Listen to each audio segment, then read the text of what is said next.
नमस्कार और कैसे हैं। हम पढ़ रहे हैं रीजनिंग का चैप्टर घन एवं घनाभ, अर्थात घनों को काटना। आज हम सीखेंगे क्या, घनों को काटना। इसके पहले हमने सीखा कि घन एवं घनाभ किसे कहते हैं, और उसके बाद हमने सीखा कि सतह सरफेस किसे कहते हैं, कोना किसे कहते हैं और किनारा किसे कहते हैं। यदि आप लोगों ने वीडियो पहले वाली नहीं देखी है तो देख लीजिएगा, आपके बेसिक डाउट्स क्लियर हो जाएंगे। जैसे देखिए, हमने एक बड़ा सा घन लिया हुआ है और इस घन को हमने 3 भागों में बांट दिया है। कितने भागों में? 3 भागों में बांट दिया है। तो अब देखिएगा हमें कितना घन प्राप्त होगा। मेन प्रश्न यही है कि यदि हम बड़े घन को काटें तो कितने छोटे घन प्राप्त होंगे। जैसे देखिए, हमें मान लीजिए कि n छोटे घन, कितने n छोटे घन प्राप्त होंगे। कुल घनों की संख्या, हम छोटे घनों की संख्या n है, ठीक है। अब जैसे मान लीजिए कि हमने यहाँ पे इनको काटा तो इनके कोर की लंबाई स्मॉल n मान लिया, इनके कोर की लंबाई स्मॉल n मान लिया और इनके कोर की लंबाई स्मॉल है। चूँकि देखो, अगर हम घन काट रहे हैं तो घन की लंबाई, चौड़ाई, ऊंचाई सब एक समान होती है। इसमें लंबाई, चौड़ाई, ऊंचाई में कोई भिन्नता नहीं होती है। अगर यही भिन्नता हो जाए तो उसे क्या कहोगे? उसे आयत कहोगे, अर्थात उसे घनाभ कहोगे। यहाँ तक बात क्लियर हुई? तो देखो, जो फार्मूला भैया होता है यन बराबर, बाबू सुनो साहब राजा, यन बराबर होता है बड़े घन की भुजा। मान लीजिए कि बड़े घन, ये हमारा बड़ा घन है, इसकी भुजा हम मान लेते हैं क्या है? ए है। तो बड़े घन की भुजा बटे छोटे घन की भुजा, ए छोटे घन है, यन है, अर्थात ए अपान यन हो जाएगा, ए अपान यन हो जाएगा। तो बड़े घन की भुजा बटे छोटे घन की भुजा। इसके बाद अब काटने के बाद कुल कितने घन प्राप्त हुए, यहाँ पे अभी प्रश्न है। तो कुल कितने घन प्राप्त होंगे? n बराबर n क्यूब, n बराबर अर्थात कैपिटल एन, कैपिटल एन का मतलब कुल छोटे घन, कितना? कुल छोटे घन कितने? कैपिटल एन का मतलब कुल छोटे घन, एन क्यूब। एन का क्या मतलब हो गया बाबू? एन का मतलब हो गया प्रत्येक कोर, क्या? प्रत्येक कोर जिसमें विभाजित किया जाता है, अर्थात एन का मतलब हो गया प्रत्येक कोर, प्रत्येक कोर यन भागों में, प्रत्येक कोर यन भागों में विभाजित किए, प्रत्येक कोर यन भागों में बांटा जाता है, बांटा जाता है। तो अब समझ जाओगे, निकाल लोगे कि नहीं निकाल लोगे? अगर नहीं निकाल पाओगे, अच्छा हम एक छोटा सा उदाहरण आपको बता देते हैं, एक सवाल भी इस पे लगवा देते हैं। देखिए यहाँ पे लगवा देते हैं, यहाँ पे एक संक्षेप में। जैसे मान लीजिए कि इसकी लंबाई, पूरी लंबाई इसकी कितनी है? हम मान लेते हैं 8 सेंटीमीटर है। कितनी है? 8 सेंटीमीटर। कितनी? 8 सेंटीमीटर। 8 सेंटीमीटर मान लीजिए। पूरी लंबाई कितनी है? 8 नहीं 9 मानिए, क्योंकि काटने में दिक्कत होगी तो हम 9 सेंटीमीटर मान रहे हैं। पूरी लंबाई कितनी है? 9 सेंटीमीटर है। इसको हमने कितने भागों में? 3 भागों में डिवाइड किया है। तो अगर हमको स्मॉल यन ज्ञात करना है, क्या? यदि हमको स्मॉल यन ज्ञात करना है तो कैसे ज्ञात करेंगे? क्या ज्ञात करना है? Small n. स्मॉल यन बराबर क्या हो जाएगा? बड़े घन की भुजा 9 बटे छोटे घन की भुजा, 3 भागों में बांट रहे हैं, कितना आ जाएगा? 3 आ जाएगा। यन बराबर कितना निकल के आ गया? यन बराबर 3 निकल के आ गया। अगर यन बराबर 3 निकल के आ गया भैया, तो कुल कितने घन निकल के आएंगे? कुल घनों की संख्या कितनी हो जाएगी? 3 के घात कर दीजिए, 3 त्रिक का 9 त्रिक 27, ठीक है।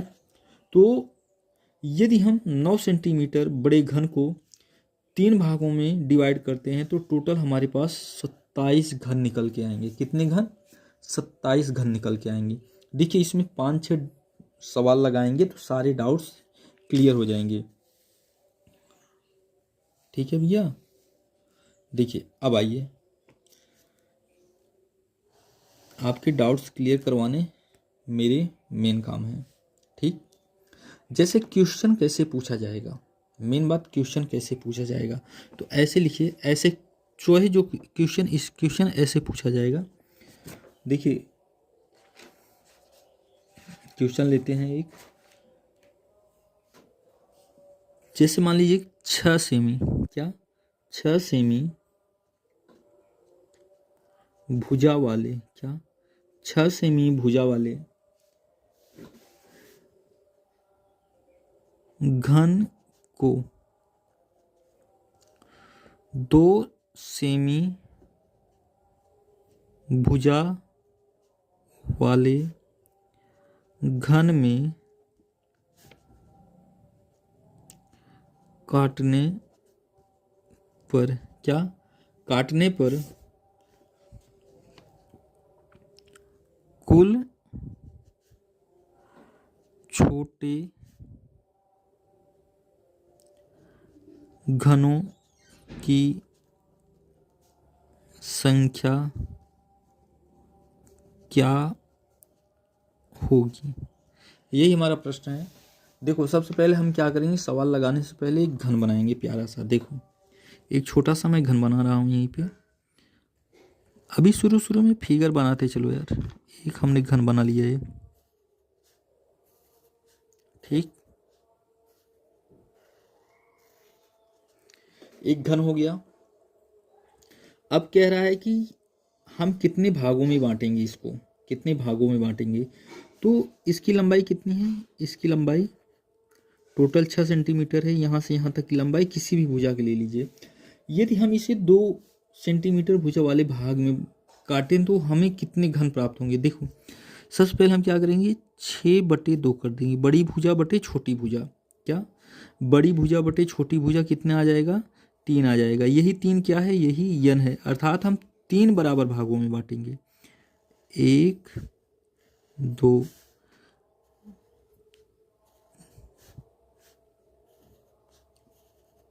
ठीक है भैया, अब जैसा भी फिगर बन रहा है आप लोग समझ लीजिएगा, हमने काट दिया। अच्छा एक चीज़ बताओ, इनको 3 भागों में काटने के लिए हमको 2 रेखाओं की आवश्यकता पड़ी है। इस चीज़ को याद रखना कि जितने भागों में बांटना है, जैसे मान लीजिए यदि 5 भागों में बांटना है तो 4 रेखाओं की ज़रूरत पड़ेगी, 6 भागों में बांटना है तो 5 रेखाओं की ज़रूरत पड़ेगी, 8 भागों में बांटना है तो 7 रेखाओं की जरूरत, मतलब 1 रेखाएं कम रहेंगी खींचने में। ठीक है, n कितना आ गया, n बराबर 3 आ गया, अर्थात बड़ी भुजा बटे छोटी भुजा। अब n कैपिटल N कुल घनों की संख्या, कुल छोटे घनों की संख्या कितनी होगी, तो n क्यूब, n क्यूब का मतलब 3 का क्यूब, 3 त्रिक का 9 त्रिक 27, अर्थात कुल छोटे कितने घन प्राप्त होंगे, 27 घन प्राप्त होंगे। यहाँ तक बात क्लियर हुई। 3-4 क्वेश्चन करेंगे, डाउट्स सारे क्लियर हो जाएंगे घनों के काटने की।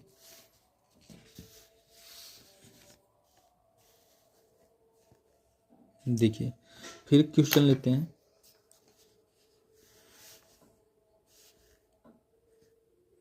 एक क्वेश्चन लेते हैं,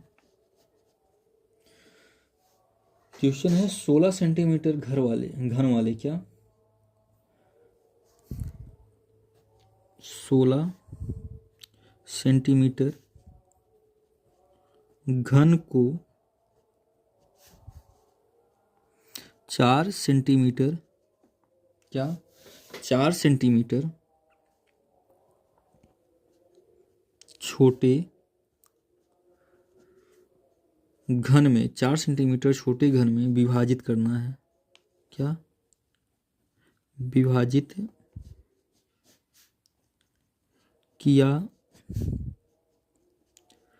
जाए तो कुल छोटे घनों की संख्या, कुल छोटे घनों की संख्या ज्ञात कीजिए, संख्या ज्ञात कीजिए।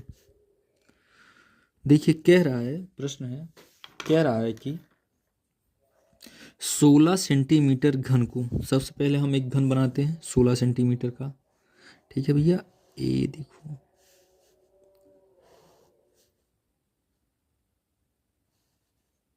अरे यार गलत हो गया भाई, चलो कोई बात नहीं, यहाँ बना लेते हैं एक छोटा सा ही बना लेते हैं।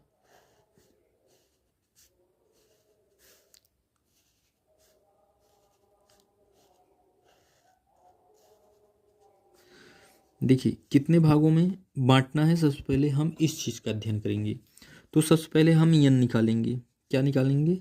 एन। एन बराबर फार्मूला बड़े घन की भुजा। क्या? बड़े घन की भुजा बटे छोटे घन की भुजा। लिखो छोटे घन की भुजा, बड़े घन की भुजा बटे छोटे घन की भुजा। तो n बराबर क्या निकल के आ जाएगा? n बराबर निकल के आ जाएगा, n बराबर निकल के आ जाएगा 16/4 बराबर 4। अर्थात हम इसको 4 भागों में डिवाइड करेंगे। कितने? 1 2 3। अगर 4 भागों में डिवाइड करना है तो 3 रेखाएं खींचनी पड़ती हैं।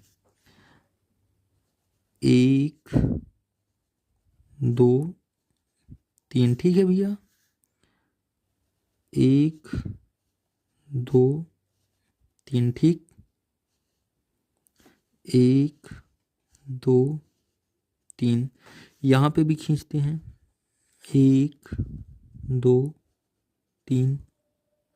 देखो ऐसे ही घन बनता है। आराम से पहले बना लेना, बनाने के बाद सवाल लगाना।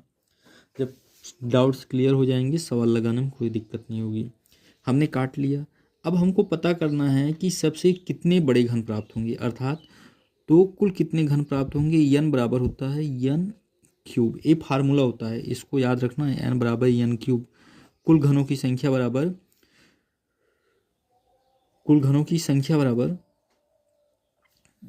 n बराबर n क्यूब। ठीक। तो n क्यूब की वैल्यू रखिए कितनी है? 4 है। तो 4 का क्यूब कितना हो जाएगा? 4 चौक 16 चौका 64। यही हमारा क्या हो गया? यही हमारा आंसर हो गया। इसके बाद एक और क्वेश्चन लेते हैं प्यारा सा।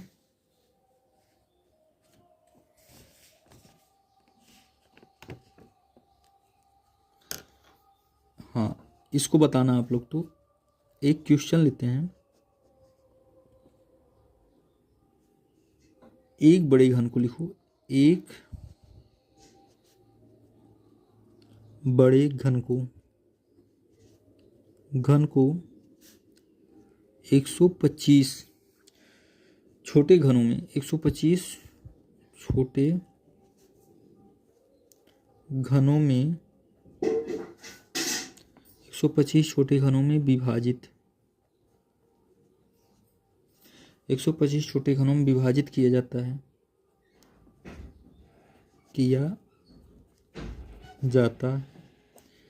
125 छोटे घनों में विभाजित किया जाता है। और यदि छोटे घन की भुजा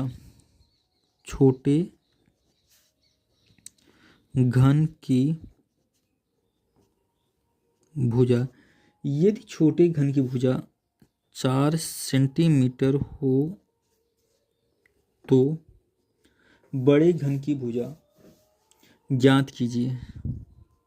बड़े घन की भुजा ज्ञात कीजिए। देखो यहाँ पे गजब का सवाल, बहुत मस्त सवाल है, इसको देखना थोड़ा। यहाँ पे कुछ आपको अंतर दिखाई दे रहा है प्रश्न में। पहले प्रश्न पूछता था कि कुल कितने छोटे घन प्राप्त होंगे। अब प्रश्न दे दिया है कि कुल 125 छोटे घन हैं। कितने? 125 छोटे घन हैं। और इसके बाद छोटे घन की भुजा 4 सेंटीमीटर दे दिया है, बड़े घन की भुजा पूछ रहा है। तो देखो सबसे पहले एक फार्मूला होता है n क्यूब बराबर n, अर्थात n क्यूब बराबर n। और n बराबर होता है n बराबर होता है। अच्छा, n आपको मैंने बताया ना, n वही छोटा घन है, छोटे घन की एक भुजा है, मतलब माप है। कितने भागों में विभाजित किया जा रहा है? देखो n बराबर क्या हो जाएगा? n बराबर बड़े घन की भुजा बटे छोटे घन की भुजा। क्या? बड़े घन की भुजा बटे छोटे घन की भुजा। अब देखो यहाँ से थोड़ा हम निकालते हैं। हमें दिया है कुल छोटे घनों की संख्या 125 है, अर्थात n का मान दिया हुआ है 125। तो रखते हैं n क्यूब बराबर 125 हो जाएगा। अच्छा ये बताइए 125 किसका घनमूल है? 125 n क्यूब बराबर 5 का क्यूब, अर्थात n बराबर 5, n बराबर 5 हो गया। ठीक, अब n बराबर 5 निकल के आ गया तो n के स्थान 5 रख दीजिए। 5 बराबर बड़े घन की भुजा नहीं दिया हुआ है, मान लेते हैं इसका p है। छोटे घन की भुजा 4 सेंटीमीटर है। चलो p बराबर क्या हो जाएगा, हम पक्षांतर करेंगे तो 5 गुणे 4 बराबर 5 चौक 20, यही क्या हो गया हमारा, ये आंसर हो गया। अर्थात 20 सेंटीमीटर बड़े घन की भुजा होगी। तो हमने घनों को काटना सीखा। यदि वीडियो अच्छी लगी हो तो एक बार फिर चैनल को लाइक, सब्सक्राइब और शेयर कर दीजिएगा प्लीज़।